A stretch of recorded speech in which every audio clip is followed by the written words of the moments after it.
Hello, my finest friends. Welcome to another retro RHLSTP. We're back to Series 26. It's the first episode of Series 26. It was recorded on the 30th of January 2023. That does not mean it went out then, though, because sometimes we did things well in advance. But it's some time ago, my finest friends, and this is the return of Stephen Merchant. The first time I spoke to him, you can find that video somewhere or that podcast somewhere. Not all of it went out at the time, I have to say. This is why you must come and see stuff live. It didn't go fantastically well. I mean, it did, but then it went a bit eggy. So this is the return. Stephen Merchant gets his chance to explain his side of the story, but I think we're still friends. If you enjoy these podcasts and if you want to help us out, why not come and see them live? And then you can see all the stuff when things go badly wrong and then witness it and shout out. The only way to see the Richard E. Grant interview is to go back in time and watch it live. Go faster stripe, richardherring.com/RHLSTP for all the gig details and links. Hopefully coming to somewhere near you at some point, but often at the Leicester Square Theatre, obviously. And if you want to give us some money to thank us for this kindness in putting out this podcast as a video, go fasterstripe.com/badges for that and lots of other benefits. You can get an Ask Me Anything podcast and an emergency questions podcast every month as well if you pay £8 a month or more. But just for £5 a month, you get loads of stuff, including a badge pack and ad-free podcasts and all sorts of stuff. So anyway, hope you enjoy this. Thanks very much for your time.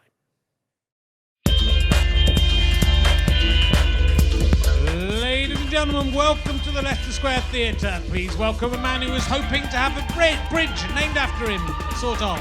It's Richard Herring!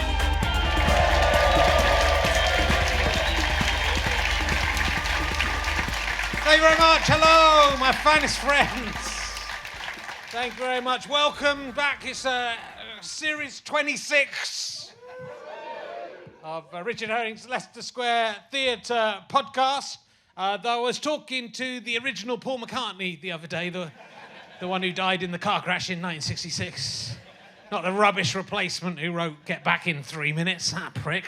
The real Paul McCartney would have taken his time over that and made it good. Anyway, the original Paul McCartney calls it RHLSTP, so I don't know if that's going to catch on. So yes, a new series, we're back. We haven't been cancelled yet. Still possible. And a new notebook is a Jurassic World. Ooh, yeah, it's pretty cool. Jurassic. I'm still trying to picture a Jurassic World film where nothing goes wrong and everyone just looks at the dinosaurs. Is it just old age? And I like the zombie films. They just kill all the zombies and make society nice again. Am I the only one who wants that? I find it too tense. Look, we've got some fantastic guests coming up in this series. I mean, even just next week we've got Fern Brady, but there's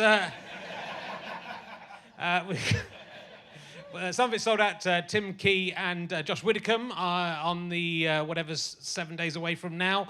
On the 6th of March, announcing this for the first time. You can go and buy tickets if you're in the theatre. Mark Gatiss will be one of the guests on the 6th of March, so do book ahead for that. 13th of March is Sarah Millican and Jordan Gray. And the 20th of March, we've got Suggs from Off of Madness. It's going to be, come on. I mean, the room is going to be full of men in their 50s and 60s. But it's going to be great. We had, sadly, I wanted to give a little shout out to Terry Hall, who sadly died last year. But I'm sure we will talk about Terry with Suggs as well. For the 31st consecutive year, I am not nominated for anything at the British Comedy Awards, so thank you for that. I was on the long list. The podcast, welcome, was on the long list. A couple of nerds in their anoraks coming in there. You can all laugh. You're all wearing them. I was on the longest, but I didn't get voted. It was a shame. I haven't been for 31 years to the British Comedy Awards. But then I realised that it's voted for by the public, so my failure to get nominated is your fault, you fucking cunt. However, more importantly, I'm attempting to get a bridge in Great Yarmouth named after me. There's the North That Counts has done a poll for a new bridge in Great Yarmouth, a place I don't think I've ever been. I don't think I've ever played there. They've got a multiple choice, and it's online, and you're allowed to vote as many times as you want. And I don't think that many people will be voting in this one, so I think my nerds might come through. So the choices are the Britannia Bridge. That's not a good name, is it? That's no good. The Queen's Gate. I mean, it's not even a gate, it's a bridge, so that one's not going to... That's rubbish.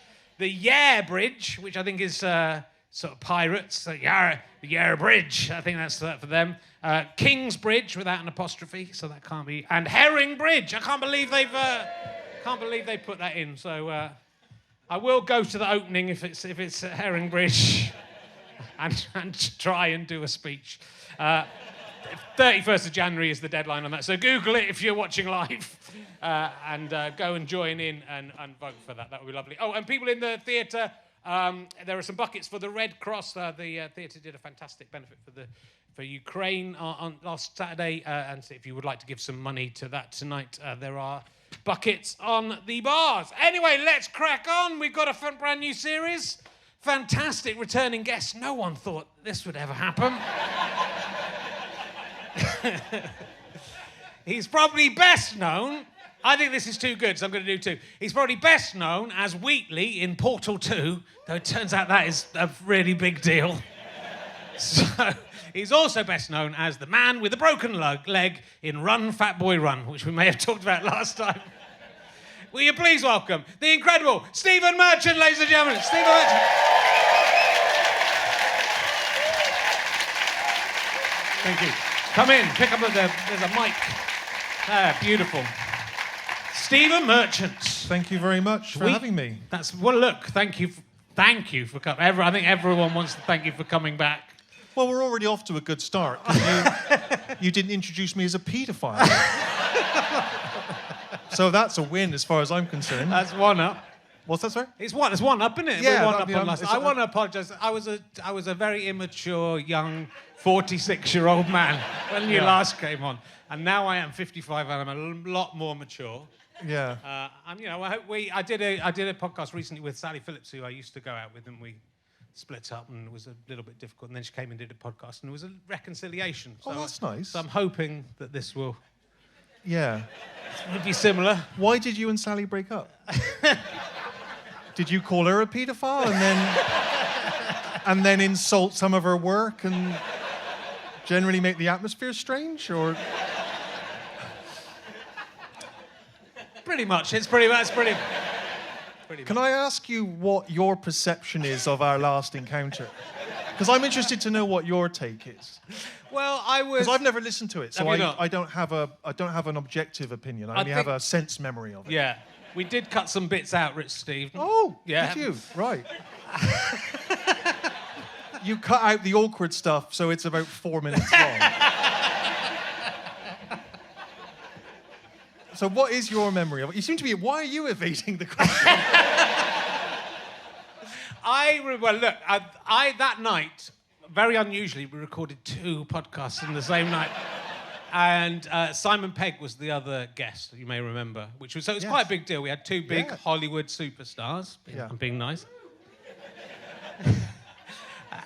One of whom... No.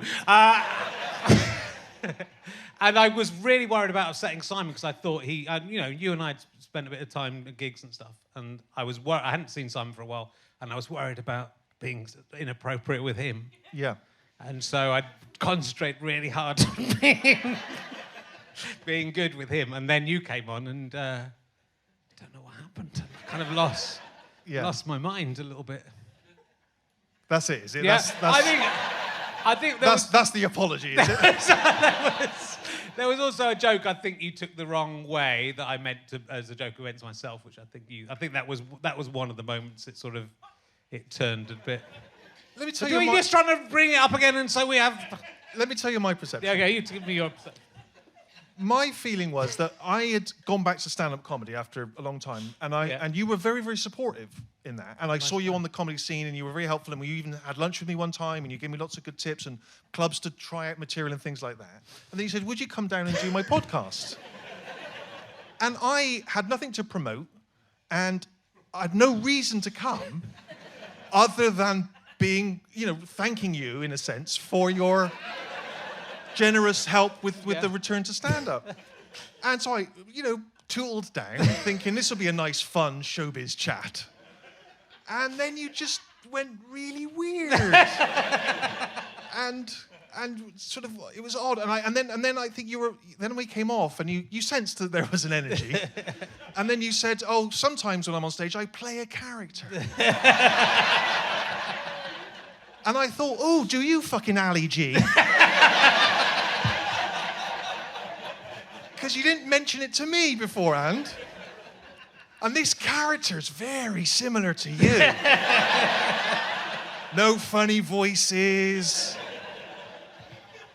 So, inevitably, it was a strange encounter. It was a strange encounter. And I felt very bad. I don't like to upset guests. Well, It's happened a couple of times. We might talk about one of the other guests later. But I felt very bad for about a week, and then I got over it. Yeah. It's fine. Are we going to be okay for the rest of this one? Listen, please, I haven't thought about it since.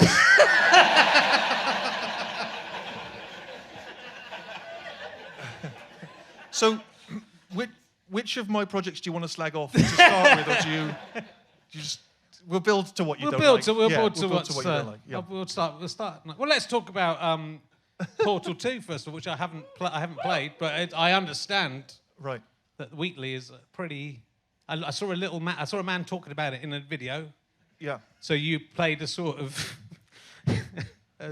camera robot. Yeah. Yeah. Yeah. I play a sort of giant floating eyeball that's it, that guides you around a virtual world. And I've also not played the game, so can't expand much on it from there. I don't really know what happens. I know people are big fans of the game and they like it, and someone made me a knitted toy version of the character once, and people have drawn fan art and stuff, and so it's very well loved, I think. Yeah. But no, definitely that's why it wasn't a good. It wasn't a good. But the problem with you, Stephen, is you've been very successful right from the start. So you haven't. Usually, I can pick out something embarrassing that someone's done. Okay. But to be honest, it should have just said the last time you appeared on this. Yeah.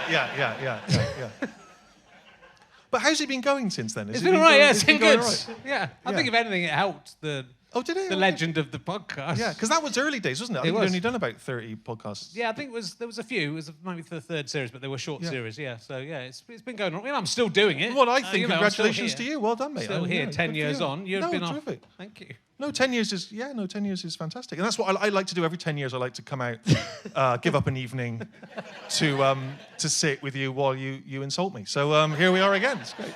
No, you haven't insulted me. Not yet, but no. We're building. Give me time. Yeah. Give me time. It should be fun. Let's talk about John Cleese. This is quite interesting. You're a big fan of John Cleese as a young man. Yes, big fan of John Cleese. You've never met. Have you met him yet? You've never met Cleese. Never met John Cleese. No, my parents got close to Cleese once. They were on a cruise, and Cleese was giving a talk on the cruise. And they knew I was big Cleese fans, and they thought they'd go along and get his book signed and say, Steve Merchant, he's our son, and he's a big fan of you. But it was my parents, so they went. They're on a cruise, remember, for 10 days. They went on the wrong night because there's so much else to do on a cruise, and so they missed him. But they very sweetly managed to get a message to him, and they came, and then they videoed this answer phone message that he left in their cabin. And when I went to see them when they came back, they played it for me very excitedly, and it's great because it's like this kind of shaky camera footage. And they're like, is it on, Ron? Is it on? Yeah. And they play this message, and Cleese comes on the message, and he's like, oh, I'm sorry you missed the gig, but are you Stephen Merchant's parents? And because I'm a big fan of his work, and I'm happy to sign a book, and And that isn't that lovely of them? It is lovely. That was as close as we got to. I'm surprised you haven't met. I mean, you've been moving in those sort of circles. I'm sort of surprised you hadn't met him before, but you're sort of happy not to have met, because he's from Weston-super-Mare, isn't he? Well, he's Weston-super-Mare. He was very tall, and obviously he was used his physicality in his comedy. And I think when I was growing up, that seemed like a good thing to sort of model. There weren't a lot of very tall comedians to model yourself on, you know what I mean? And I tried a bit of sort of Norman wisdom, but I didn't have the sort of physique for it. There's a reference for the kids. And so Yeah, so Cleese was always a big hero. Yeah, definitely. But I never met him. No. Have you met him? No, I haven't. I want to get him on here. He's been, he's a slightly controversial figure. Oh, is he? Yeah, he goes on GB News now. Oh, is he? So you'd think I could get him on here. We've got more viewers than he has. But, he sort of complains about, not being put on TV anymore and stuff. And what's your view on the kind of don't meet your heroes? Well, I met Michael Palin was nearly always my favourite Python. I did like John Cleese when I was little. Then I kind of moved over to Palin, and I met him, and he was. Have you met him? I've only met him very briefly in a corridor again with my parents. Right. And my mum, like many mums of a certain age, I think, when he did his travel shows, had a real soft spot, a bit of a crush on Michael Palin. Yeah. And so I ran into Palin in this corridor, and I was with my parents, and I said, "Oh, this is my parents, and they're big fans." And my father immediately, having never met him before, immediately walked up and went, "Good to meet you, Michael. My wife's in love with you." And he was very sweet about it. Yeah. And so yeah, he was very nice. So I'm very glad I didn't call him a paedophile. That might have been that's always a great way to start. Good start. Yeah. But no, he was terrific. So yeah, I think it's difficult to know, isn't it? Difficult to know whether it will be a good meeting or a bad. I mean, you're mixing. I mean, it's what's really interesting about you is that you feel very much ours still, and the Outlaws is set in Bristol. You're very proud of your upbringing and British, but you also are over in Hollywood and working with The Rock and all these different people. What people have you met that you were sort of in awe of? Do you think before? I think don't know about you, but the more you do these jobs, the more you realise. I don't know. I find it harder to retain a kind of I find it harder to idolise people now. Yeah. Because even if the people I've met that I admire, invariably there's something about them that you don't like, or they say something you're like, oh, that's a bit, you know what I mean? Or they're just a bit weird, or they're just a bit difficult, or whatever. So there's no one that I'm sort of in awe of now. But there are people that I've never worked with and I've only met in passing that I saw David Lynch, the director, once, and I just did that thing where I literally went over and said, I don't want to interrupt you, Mr. Lynch, but I just want to say, I'm a huge fan of your work. And then I left, and I realised in that moment that it was just for me. Like, it kind of didn't mean what did it mean to him? It's just somehow you and your teenage self needed to say it out loud, to just I don't know what to make it real that you'd sort of encountered. I think it's worth doing. I mean, I once stood behind Rick Mail in a petrol station, and he was my absolute comic hero. And I didn't say anything to him, and I really regret not just having that one opportunity to just go, hey, thanks. And that would have been all right, wouldn't it? The biggest humble brag, not even a humble brag, the biggest brag I can ever... I don't think I've ever mentioned this before, but I ran into once a comedian called Bobcat Goldthwait. Do you know the comedian I mean? He was in Police Academy and things like that. And he was very close friends with Robin Williams. And I ran into him somewhere once, and he said to me, oh, I was having dinner once with Robin Williams, and you were sat next to us on a date. And Robin Williams said to me, oh, that's this British guy. He's pretty funny, that guy. and I said, oh, Robin, you should say something. And Robin Williams said, no, I don't want to bother him. He's on a date.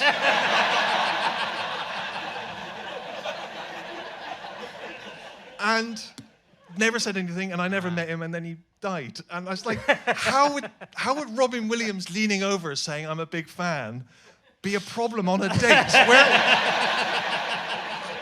How did he think that was going to go wrong for me?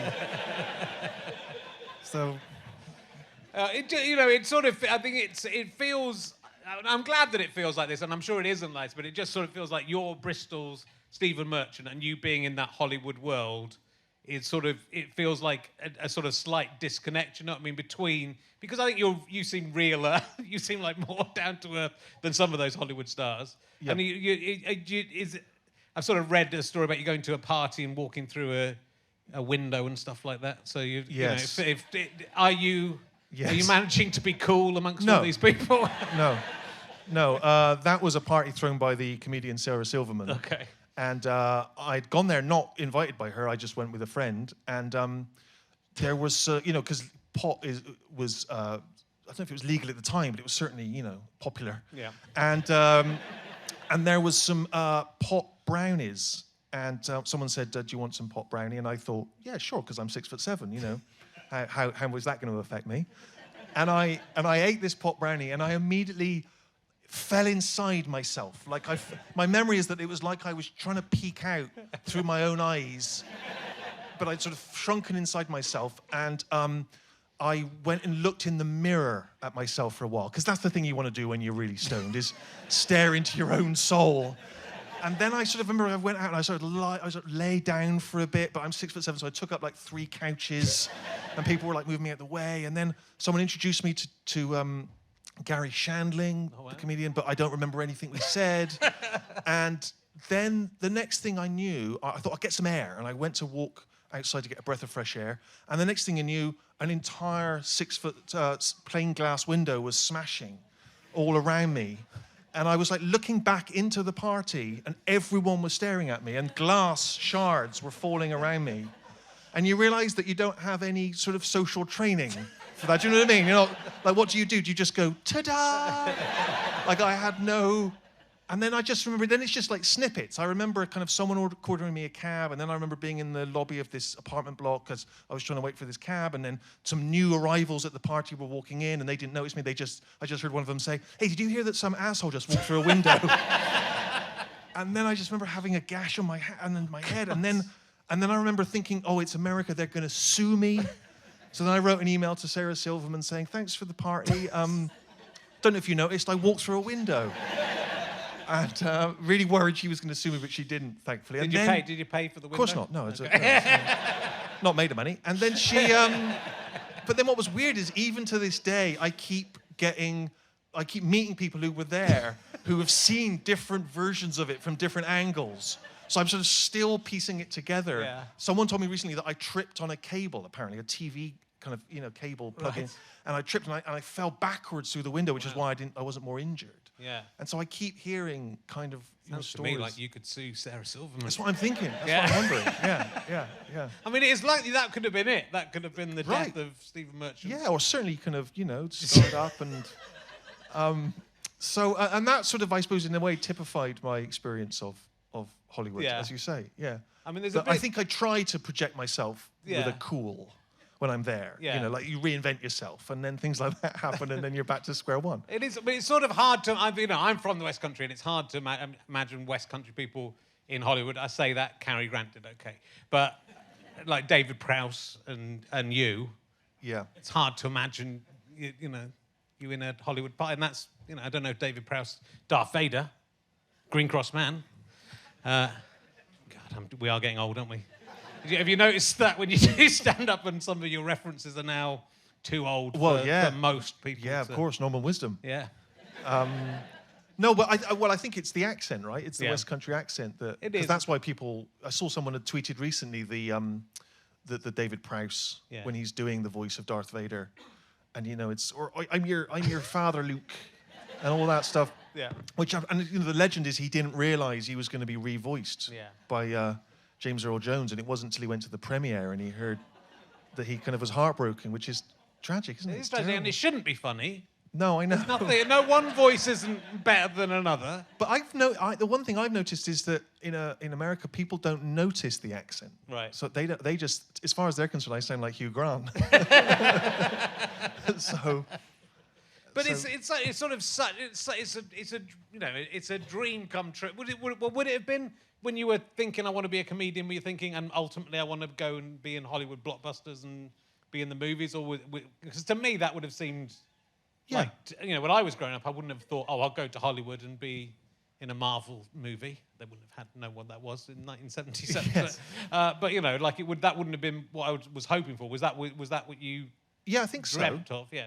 I think it was just to have experienced it. Yeah. I don't think I ever thought I was going to be Harrison Ford, but I thought it'd be nice to go there and snoop around and be involved and, like you say, do a big budget film and realise that it's really boring and you don't, rush to do it again and, and meet people that you admire and work with people that you admire and definitely. But I don't know it's funny you say that because I don't know why I thought that might be achievable. Yeah. I think it was the Cleese thing again. I think it was like, well, Cleese had gone off to Hollywood and he'd made films and stuff, and he was in Cheers, I remember. Yeah. And I remember thinking, well, he's from Weston-super-Mare. You know, like maybe tall people once in a generation they get that chance. Like I must have had some, because I don't think I was an arrogant kid. I just must have thought that it was worth trying. It's strange, isn't it? Because it is a very arrogant assumption. It is, but I mean, I think there's a maybe. I mean, I feel this. I look back at the '90s and think, I mean, I was very insecure in a lot of ways, but we just had such confidence that we were the great, that we were the best. Yeah. And that everyone else wasn't as good as what we were doing, and But were you Cambridge or Oxford? Oxford. But it didn't really come from that. That didn't really give because I wasn't public school, right? And so Oxford kind of again dimmed my confidence, and I had a terrible time at the Edinburgh Festival as part of the Oxford Review, which actually kind of crushed me.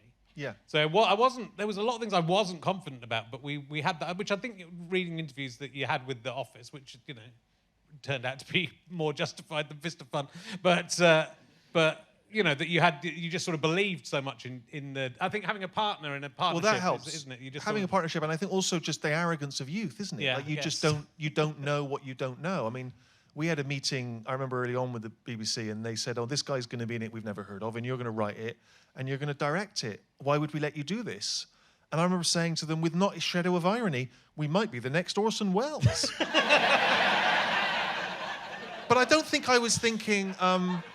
I wasn't thinking, oh, we're definitely as good as Orson Welles. I think I was thinking, none of us know. Yeah. We haven't done anything. We might be. Yeah. I think there was that weird, it was like a weird inverse arrogance of like, I'm sort of untried, Yeah. But I remember there's a phrase in filming when they start the camera before a take, they say turn over. Yeah. And that's just turn over, and that's the sort of terminology. And so I remember on the first day of The Office, we never directed anything. I gave a speech grandly to everybody, and I was like, I know we've never done anything before, but don't worry, we know all the terms. Action, cut, roll over. And the first AD went turnover. I went turnover.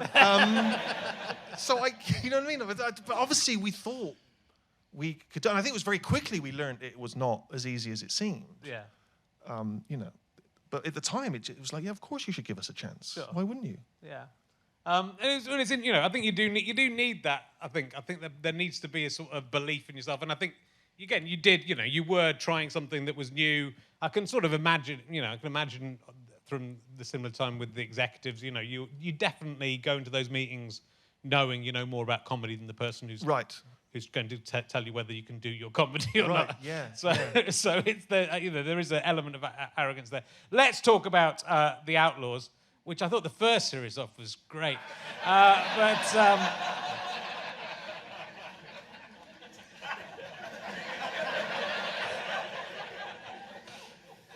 and also the second series is very good stuff. I'm sort of surprised you've had this in your back pocket, this idea, really, because your parents did the job, right? So it's about people who have done minor crimes and are doing community service. Yes. But your parents worked in that field, not as people running those places. Yes, they were being at them. Yeah. Yeah, they weren't criminals, but they had done. They supervised offenders, as they called them at the time. Yeah. And some of whom I went to school with, who would come through the ranks. There was one kid called Adam who was the world's laziest thief. And I remember my mother said to him once, "Why are you in again, Adam?" And he went, "Oh, I got caught stealing a TV." And what happened was he was stealing a TV from a house, and the homeowners came back, and they went, "Adam, what are you doing?" And he went, "I'm not Adam." And they went, "Yeah, you are. You live next door." And he couldn't even be bothered to go like a street across. And he was and I always remember thinking, even then as a kid, like, we're all putting our energies into trying to build jobs and careers and lives, right? And you can't even do thieving well. Do you know what I mean? Like you're not even obeying any of the rules, and you're still a shit thief. Yeah. And I remember him, and my mother would tell me about other people that came through the doors, and I just thought it was an interesting backdrop for a story, right? Because you're always looking for reasons to bring people together in TV comedies and dramas and stuff, and people doing community service are so arbitrary. Yeah. They come from such different walks of life that it just always seemed like an interesting idea. Yeah. You basically got, is it 7 That's right. It's yeah. sort of like, I mean, it's called The Outlaws, and there's a sort of Western... Right. I mean, a Western theme to it, and it's in Bristol, but it's sort of, like a Sergio Leone film with people from Britain, like with Dave Prowse in it. Well, I always wanted... well, exactly, but I thought it was funny that, in their minds, their lives that they're living they're the center of their own movies, right? Yeah. So in their mind, what they're going through is kind of big and adventurous, and even though it's not, and it's quite parochial. And I like the idea of, like you say, applying the kind of grand music and sort of calling them the Outlaws and making it seem epic, but it's just sort of 7, middle-class people or whatever from Bristol. I quite like that idea of sort of investing it with more weight and gravity than it deserves. Yeah. But it is, it's a very... So just on one point, do you Yeah. think that's a very British thing, though? Because, like, again, in America, if you're making shows, they'll make shows about all kinds of towns. And do you know what I mean? And they just think, why wouldn't we tell you a story about this town? Do you know what I mean? Like, not every story is LA and New York. No. And we never think, oh, look at this loser town trying to put itself on the map. Do you know what I mean? But again, that's just like a kind of British thing, isn't there? It is, and I've always... Why does Bristol deserve to be on TV or something? Yeah. Well, I've always wanted to get... I've always wanted to get cheddar into stuff. So I've written about 5 sitcoms about cheddar, none of which have been made. But so it's great. No, it's lovely to see Bristol. Weston-super-Mare's in it, so it's lovely to see Weston-super-Mare station. And going to Temple Meads as well, so it's all nice with that. But it's... and I love... the characters are really great, and they are all different archetypes, different types. But it's also, what I admired about it, I thought, is it's quite challenging. And I know you wrote this with someone else, right? So you've written it with Elgin James. Is that? Yeah. So, but you're writing about drug deals, and you're writing about black people's lives, and so it's quite a wide scope. Yes. And even like writing about someone on social, like a social media star, those are things that could go badly wrong in the wrong hands, if you know what I mean. Well, yeah, sure. But we had a not just me and Elgin, but a whole kind of writer's room of people to try and have all those different perspectives kind of covered. And Elgin himself sort of ran with gangs when he was growing up and was in jail, and so he's had a lot of experience of that stuff. So I wasn't just kind of jumping into the world of sort of gang culture without any kind of reference points. Yeah. But no, I don't know. I mean, there's this argument about, are you allowed to write about things which aren't your direct experience? And I don't know, but that's why I tried to bring together like a bunch of different people from different walks of life in order to try and kind of address that. And I learned a lot from it. It's sort of like, I remember asking Elgin once, would a bunch of gang people in a gang just start sort of shooting a gun at like a bunch of sort of middle class people? And he said, well, they might do, yeah. And I said, but what about the consequences? And he went, but they don't think about the consequences. That's why they're in a gang. Yeah. And I was like, of course. Because it's like, you know what I mean? Like, you come from that sort of cozy middle class world where everything is about the consequences and why you wouldn't do that and why you shouldn't.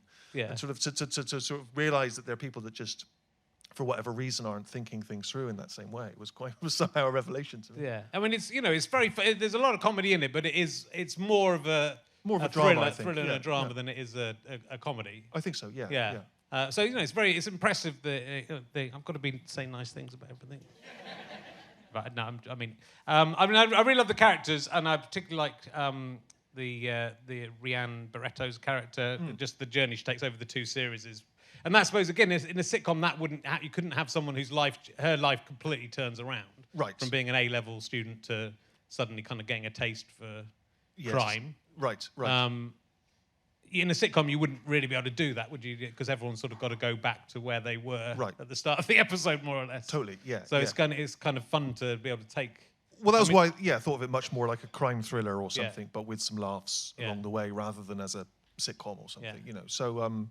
I'm quite proud of some of the kind of thrillery plotting, because there's sort of 7 characters, and we had to, come up with like a heist episode, and that was quite fun. Just the idea of trying to do Ocean's 11, but again, in sort of Bristol, in the suburbs of Bristol, seemed quite fun, And let's talk about Christopher Walken, which is kind of an incredible booking. Yes, it's sort of like getting Marlon Brando to be in Sorry. How was this? Sure. How did this happen? Did you didn't know him? Did you know him before? No, he always wanted to work with me. No. No, I'd never met him. No. So did you write it with him in mind? I mean, he's fantastic in it. It's just it's just so great to see him walking around in Bristol and imagining him actually just having to walk around in Bristol as himself. Right. Yeah. Well, no, he doesn't have a phone, cell phone, or a iPad or a computer or anything. So we had to fax him the scripts, and I'm not making that. We had to sort of dust off an old BBC fax machine. I think the last fax that had been sent was Prince Andrew's Raw Variety performance invite, and we faxed him the script, and he liked it. And then I flew to America to talk to him, and had to drive up to this little town where he lives, and it's quite intimidating. He was talking about kind of meeting people you admire, and that's a good example because he plays obviously gangsters and toughs and stuff, so it's quite sort of he's quite sort of got that face and the voice and the whole thing, and so I knocked on the door, and he answered it, and then some guy had driven me up, and he just sent the car away. He just drove off, and I was just left with Christopher Walken in his house, and then he I can't do an impression, but the first thing he said to me was, "Would you like some of this omelette?" And that situation where you've just had a big hotel lunch and you're not that hungry, and so I said, I'm good for omelette at the moment, thanks, Chris. And then we sort of sat there, and he would ask, he's quite very slow and thoughtful, so he'd ask a question, and then I would answer, then he'd ask another question, and I'd answer, and then he'd just sort of stare out into the garden for a bit. Then he'd ask another question. It was like having a conversation. It was like having a conversation in person on Zoom. Do you know what I mean? It felt like we were having, I wasn't sure if he was, thinking or buffering. And I was there for 3.5 hours, and I was starving. And I said, "Any of that omelette left, Chris?" and he served up the omelette, and it was nice and fluffy. And he asked some more questions. And then I read in an interview with him subsequently that the deal breaker was that I really liked his omelette, and I asked for seconds, and he thought, I need to work with this guy. Yeah. So, but I think it's a good example of what you said before, really. It's just like, if you had told me as a young man that I would one day go and have omelettes with the guy who shoved a watch up his ass in Pulp Fiction, I'd have no, definitely not. But there it was, and then it was happening, and then he came to Bristol, like you said, and he did it, and it's sort of, he's an actor, and if he likes a script, he'd consider it, and there we were, and it did, and I think at this point in my career, I'm like, that seems viable. You know what I mean? I know it seems, again, it's like, but I think also, if you don't, it's one of those things, if you don't ask, you don't get. That's and so, right. if you are, you would just think, there's no way he would do it. Right. That would, a lot of people would think that. So to exactly. So it's just like, why not try? And then there he was. And so, because you did this, so lockdown happened in the middle of filming, right? So did he go home, or did he stay in Bristol for 2 years, waiting for the series to go back? he went back, and then we would bring him back when we could, and then I'd obviously I'd sort of, bigged up Bristol to him, and I actually at one point, I said to him, when I was trying to pitch it to him, I said, you like Bristol. It's, it's kind of got a bohemian side to it, and it's quite hilly, and it's on the water, and there's a big bridge. It's exactly like San Francisco. And, but obviously I couldn't really even show him the glamour of Bristol because it was all locked down. So he just had to sort of go back to his hotel, and one day he came in, and he, do you know that show Naked Attraction? Yeah. I've never seen it, but he came in, he found himself watching a sort of Naked Attraction marathon. And he couldn't understand why there were penises and things on British TV. He was absolutely baffled by that. Yeah. And again, when I was a kid growing up in Bristol, never thought I'd be talking to Christopher Walken about Naked Attraction, or indeed would take Christopher Walken to Stonehenge. Yeah. Which we did. So,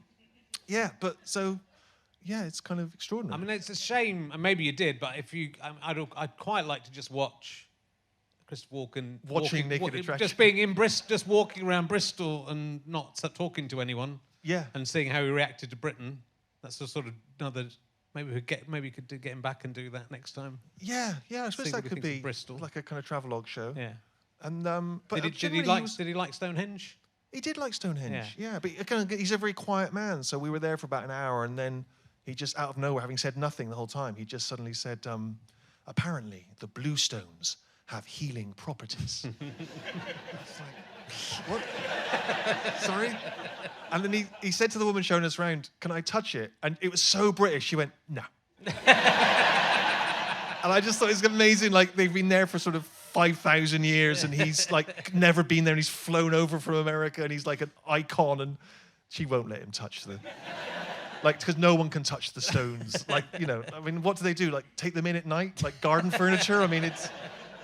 It used to be, when I first went to Stonehenge in the 1970s, I went with my grandparents. You could go right in, and I've got a picture of my granddad sitting on one of the ones that's fallen down. So it's kind of, I think the damage has been done. Yeah, exactly. Yeah. Christopher Walken should be allowed. He should be allowed to touch them. I think you can make exceptions. He should. Well, I'll give a spoiler. I think there's a spoiler is out at the end of the first series. Christopher Walken's character paints over what looks like a real Banksy, which I understand is a real Banksy. There's a They're repainting the community centre, and he knocks something down. There's a Banksy, and he's told to paint over it, and he does paint over it. Yes, that's right. Yes. And it was a Banksy. Yes. Yeah. Yes. And it was reported in a few outlets that we had stumbled across a Banksy and painted over it, which would have been mental. So we somehow managed to find a go-between, because Banksy famously sort of began his career in Bristol, and there are still Banksys up and around Bristol. And we thought it'd be funny if, as you say, that Christopher Walken painted over a Banksy within the show, and that they didn't realise it was so valuable. And then we thought, well, we'll just do a fake Banksy. And then someone said, well, why don't we try and get the real Banksy to do it? And so I don't know him, and I've never met him, and people have obviously said, are you Banksy? And I'm neither going to deny or confirm that. All I'll say is I'm 6'7", and a lot of his art is quite high up. But we managed to find a go-between, and then we explained the idea to him, and he said, if I can do it, then I will. Where's your location? And then just one morning we came in, and he must have hopped the fence, you know, the night before, and there it was in the corner, and we covered it up, and we kept it hidden from all the cast and crew, because we were worried about kind of it leaking out. And then one day I went to Christopher in his trailer, and I was like, do you mind painting over a Banksy today? And he was like, yeah, you know, 'cause he's a man of few words. And so then we had to do it really quick, and obviously we only had the one take. Yeah. And he is a 78-year-old man. And I don't know if you've ever asked, you know, say your gran to do something. You know, there's a chance she may not get it right. So, you know, you're a bit worried, but he nailed it, and we destroyed the Banksy. I mean, how does that... It's sort of KLF-like, though, right? It is a bit KLF, isn't it? It's sort of like it is still worth loads of money. Yes. But then, in a sense, I mean, Banksy has destroyed some of his own works of art. Well, that's why we thought he'd like the idea, and we liked it, and the argument was that it would only exist in the show, and that therefore it was made for the show, and it was destroyed for the show, and that was part of the whole thing, and that was, I think, the reason he agreed to do it. But yes, there obviously is a moment where you're looking at it thinking we could hack this off and pop down Sotheby's.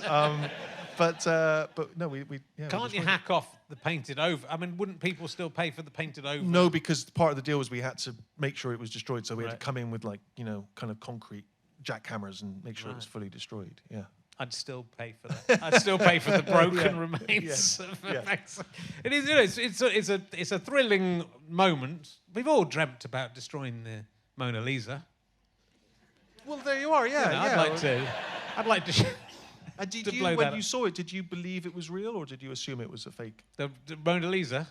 The Banksy. Oh, the Banksy. I think I knew it was real. I think I'd read about it. So I think I knew it was real. But it's a ballsy... There's a lot of ballsy stuff in this. I mean, I think I was saying you backstage in the second series, one of the characters is smoking crack and saying it's pretty good. It's quite ballsy. I mean, obviously it is quite good. Well, I think that's one of the reasons. That's one of its appeals, apparently, is that it's, from what people tell me, it's really quite Moorish, and so it's a bit like a tin of Pringles.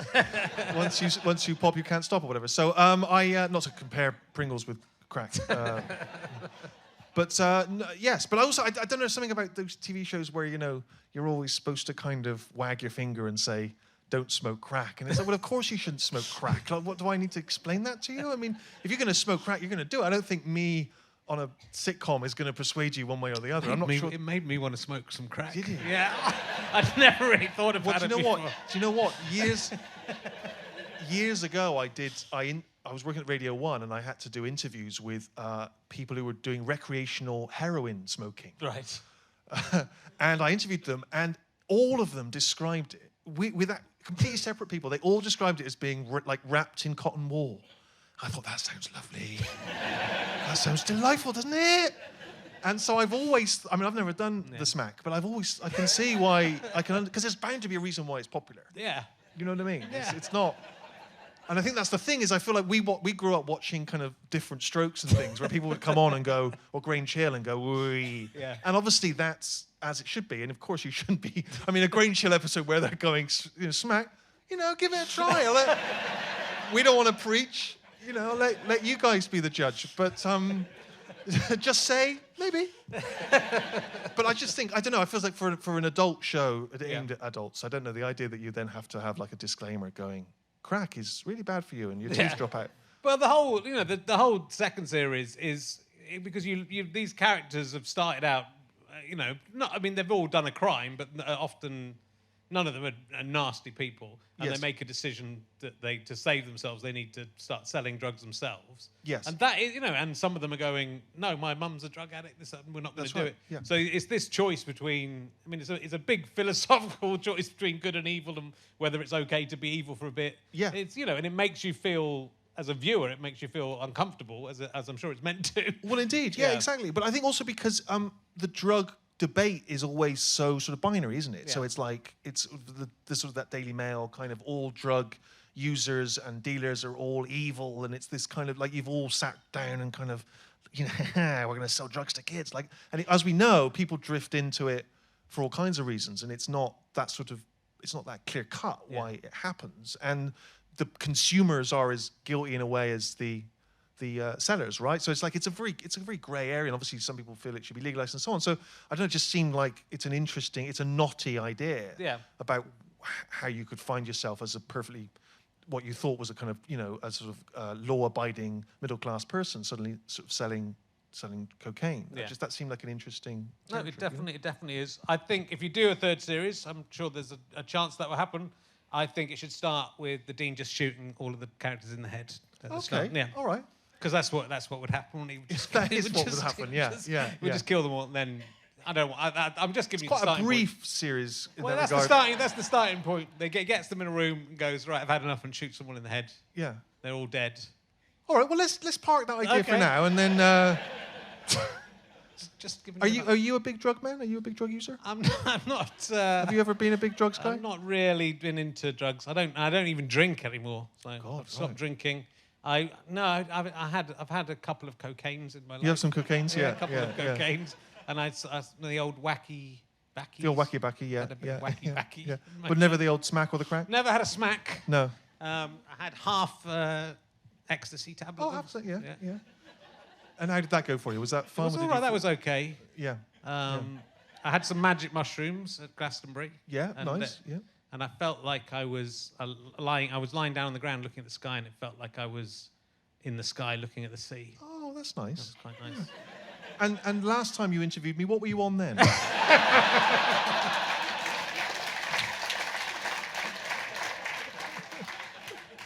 That was just pure adrenaline. The love of performing. Hey, look, there's a lot of things to talk to you, but I'll ask you a couple of emergency questions. We got the main ones in last time. Have you tried to suck your cock in the last 10 years? What were they? I can't remember them last time. I asked you if you'd ever tried to suck your own cock, and you hadn't. You no. hadn't. Still haven't tried yet. Sorry about that. That's all right. I think I asked you about ghosts. I won't ask you that. Is there anything you'd like named after you? So I want to get the. I've been trying to get the external meatus, which is the aperture at the end of the penis. Oh yeah. Named after me. When we were kids, we used to call it something that it's insensitive. And what? Insensitive. I want it to be called the herring's eye. Oh, the herring's eye. Yeah, because it looks like a sort of fish's mouth, really, doesn't it? But it wasn't because I wondered if it was something to do with the fact your name's obviously abbreviated to Dick, and whether that. No, it wasn't that. That was something to do just with it. I think the herring's eye. I've done a lot of work with the penis, both like practically and theoretically. I just would like to be. Can you suck your own, or? I could get the herring's eye in. I mean, back in the day. Now, who is keeping you from naming it the Heron's Eye? I mean, is there a committee that's very against the idea? No one's stopping it, but no one's taking. Why? People have to start using it for it. Right. Then it will go in the dictionary. I've had Susie Dent on. I don't know if I asked her this. Yeah. Directly, I probably did. To be fair, it would be a waste of time having her on and not asking her. Well, if it's helped, then I'll certainly start referring to it as the Heron's Eye.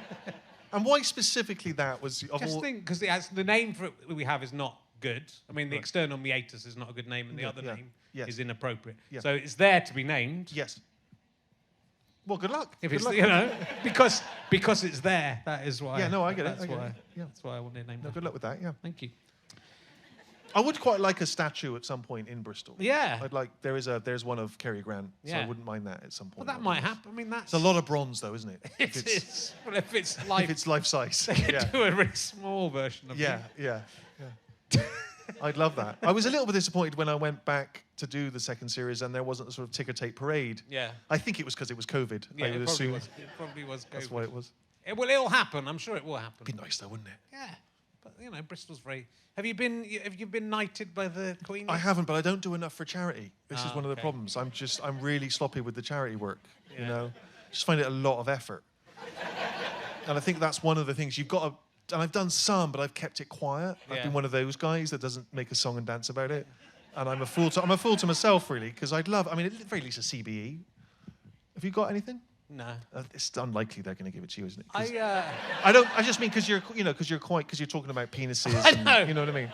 They did. My friend, who sadly since died, worked in the Foreign Office, and he was going to suggest, because of my the thing I do on International Women's Day, where I'd raise quite a lot of money for refuge, because I do your a lot for stuff. charity. Yeah, yeah. And he rang up my wife because you have to want it to be nominated, but you can't ask someone if they want to be nominated. So he rang my wife to say, "Do you think Rich would like to be nominated for an MBE?" And my wife said, "No."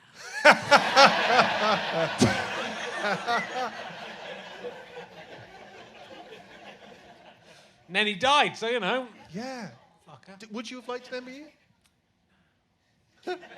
Nice to get something, wouldn't it? It'd be nice to get something. I don't, you know, it's that thing because it's so. To Alan Cumming has just given his back. hasn't Yeah. he? But it'd be nice to have the opportunity It'd to be give nice it back. to give it wouldn't back. Get it, give it back. And then give it back. Just yeah, find yeah. the Or moment. just refuse it. Yeah.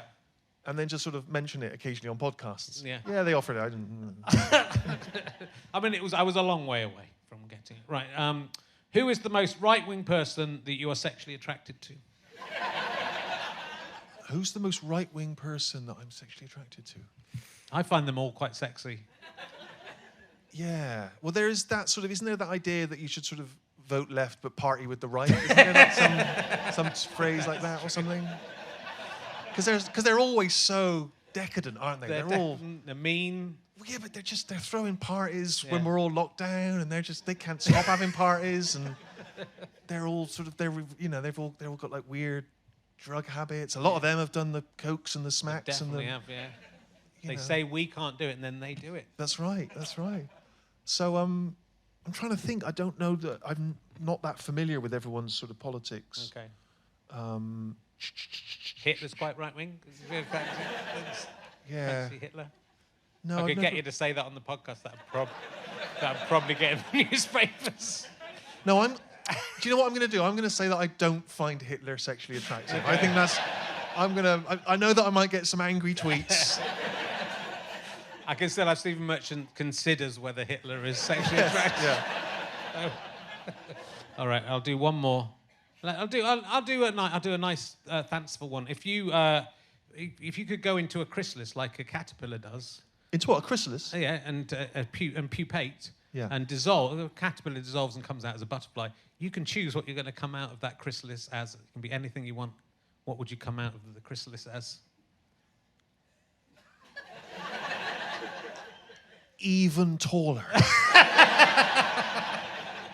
Like properly mental size. Like 9 foot. Like 9 foot tall. I mean, it must be annoying to get so tall but not be the tallest person That's right. ever. It's really galling. Yeah. Yeah. Like, I've gone to basketball games in America, and I like going to basketball games because I'm among my people. But they're all like 7 foot. They're 7'2". They're giants. I feel like a titch. So I quite like the idea of being Really even tall. taller. Yeah. Yeah. What about you? What's your? I would like to be I'd like to be 5'10" though. I'd be happy with that. Well, that's a good height because obviously I've been most people's heights. Yeah. And It's a good time. It's a great time, and I can tell you right now, 5'10's good. But if there's anyone out there, I would say the best height to be as a man, 6'4". Right. Excellent height. I don't know if there's any 6'4"s in. Yeah. Terrific height. Most things you can still buy. Shoes, clothes, everything. Beds are still the right fit. But it's a very masculine height. You take a lot of control. And then 6'5", you're all right, okay. And then 6'6", you're like, slow down now, this is mental. And then 6'7" is just a joke. It's just, it's absurd. It's really, really annoying. Well, you might still grow. There might be a spurt. I'm hoping for a spurt. Not.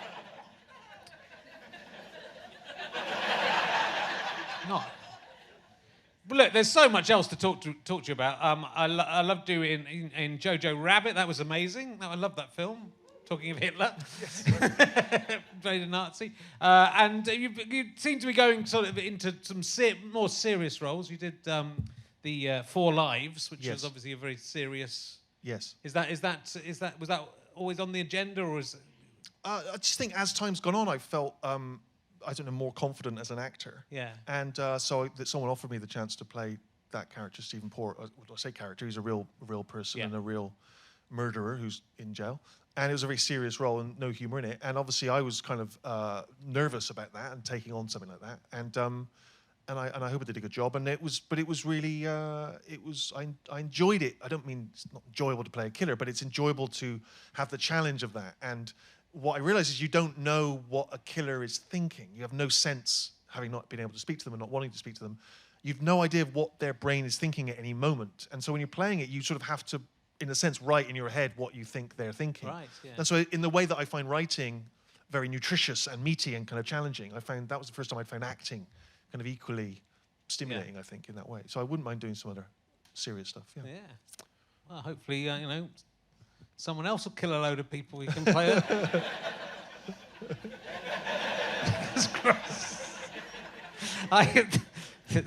Who's also tall and a bit weird looking. I mean, yeah. Maybe if you killed some people, then you could play yourself and know what you felt like when you killed the people. Probably going, oh, this is horrible. Why am I doing this? Sure. Yeah. Sure. I mean, I'm beginning to sense why those sitcoms set in Cheddar aren't getting made. Look, I just said all the characters should die in the first minute. Yeah, and that I should commit murders to get. You worked on the Logan. Yes. You played Caliban. Yes. I haven't seen this one.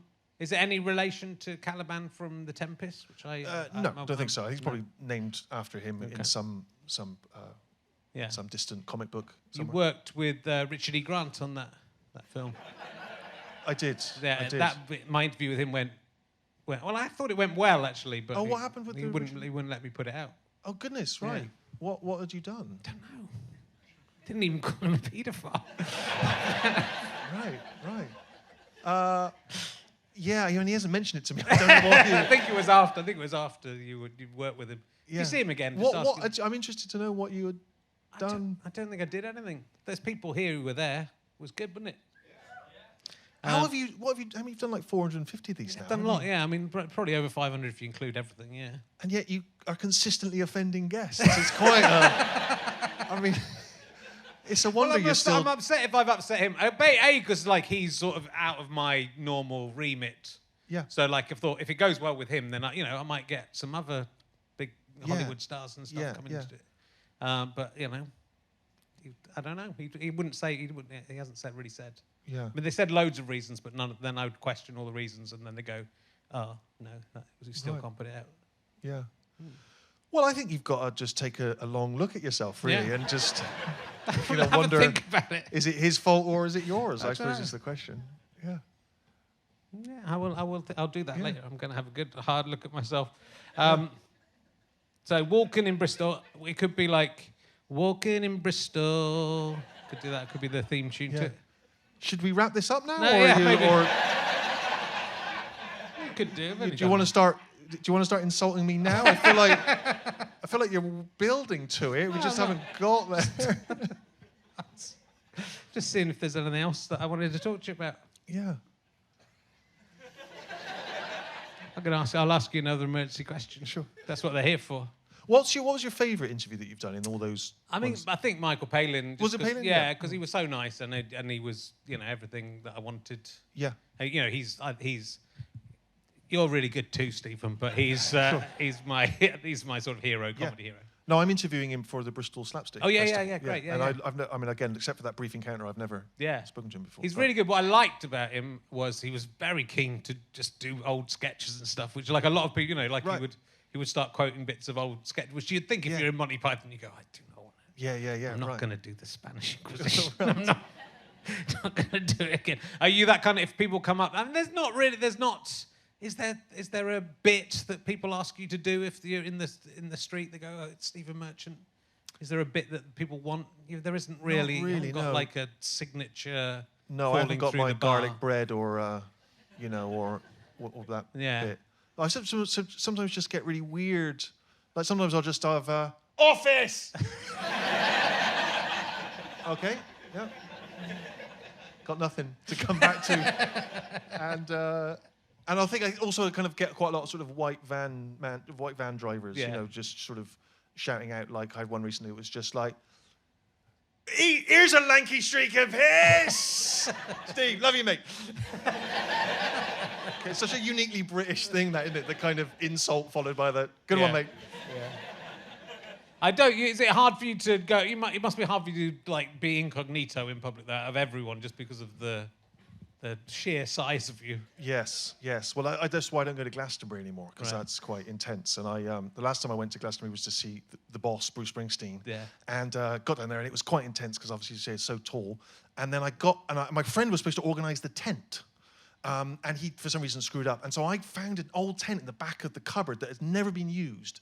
And I took it down and I opened it up, and it was like those old sort of Girl Guide, the kind of carry-on camping tents with the poles and which I didn't realise was not a thing now. I guess they're all kind of pop-up sort of igloo-type tents.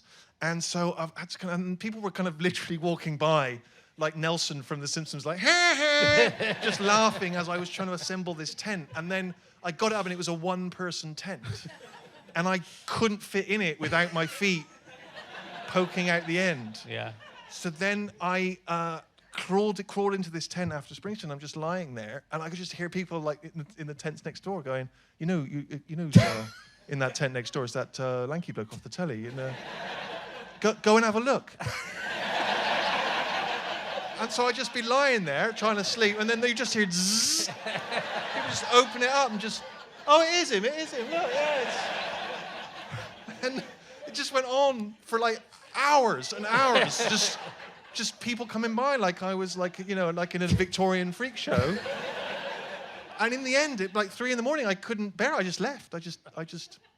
I abandoned the tent. I mean, I know it's not very eco, but I just left the tent there and left, and I assume it's still there, and people are welcome to it. Yeah.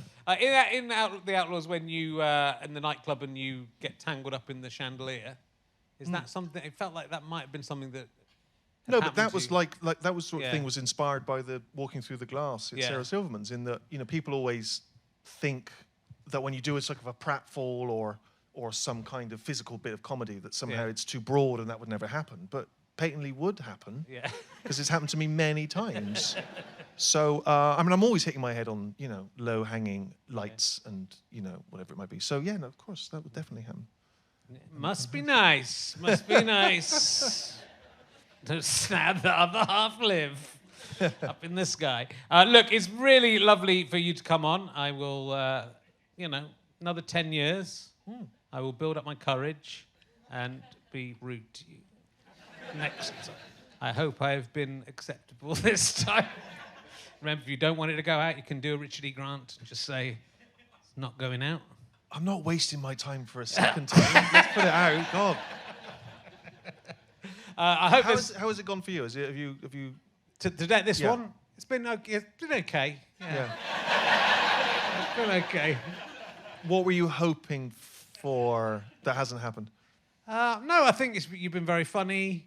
It's brought up a lot of the feelings from 10 years ago. I was a little traumatized by it 10 years ago. So because I didn't mean to upset you. Yeah. Well, you were playing a character. I mean, we wanted to know. It sounds like you didn't realise either.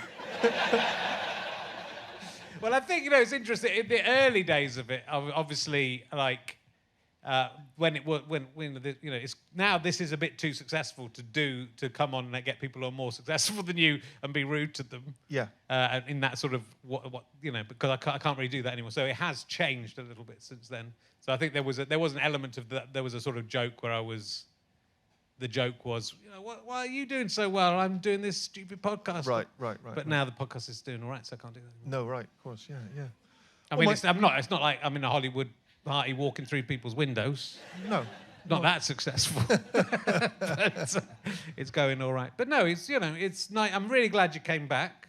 Well, thanks for having me. And thank you for everything you've done. Apart from the second series of extras, which is which I did actually enjoy. Never mind. Ladies and gentlemen, please give a massive round of applause for the no, Richard, for the amazing Stephen Merchant. Stephen Merchant.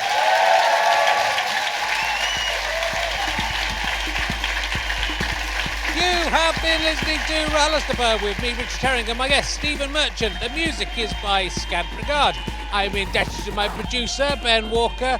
Thank you to Chris Evans, not that one or that one. Thank you to Ben Evans, not that one. Thank you to everyone at the Leicester Square Theatre. It's delightful to be back in this beautiful theatre. Thank you to Kathleen McKeegan for her research on RHLSTP.com. This is a Sky Potato Fuzz and GoFasterStripe.com production.